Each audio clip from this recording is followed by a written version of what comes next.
بسم الله الحمد لله والصلاة والسلام على رسول الله وعلى آله وصحبه وعلى ما بعد. السلام عليكم ورحمة الله وبركاته. dhammaan daawadayaasha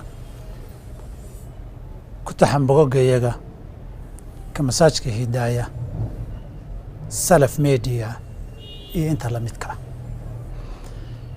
waxaan rabaa halkan inaan kaga falceliyo ama aan kaga warbixiyo fariin 24 saac ee tagay wareegaysay oo gabar tabasho sheeganaysay masaajka hidaaya oo dad badan oo khayrka jecelna ama runta iyo xaqiiqada inay ogaadaan iyo wax wanaajintana nala soo xiriireen intii daqsiga ahayd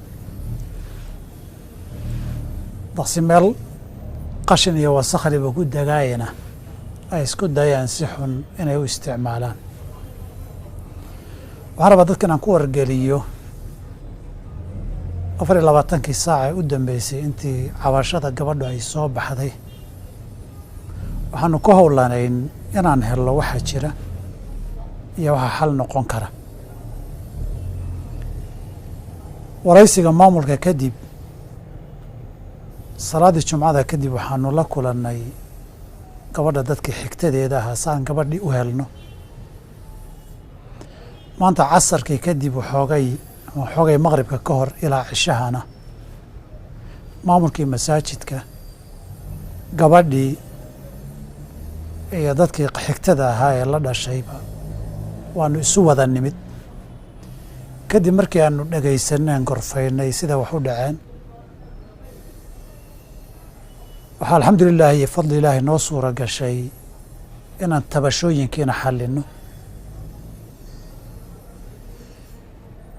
gabadhii iyo maamulkii masaajidkuna iyagoo iscaafiyey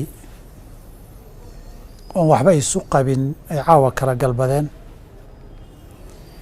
gabadhii culaysyadii iyo mushkiladii iyo tabashadii jirtayna qaybna waan xallinnay qaybna waxaan ku howlanahay saan u xallin lahayn. marka hawshaasi insha allah alxamdulilahi khayr bay ku soo dhammaatay. wax badan oo ka mid ahna isfahan waa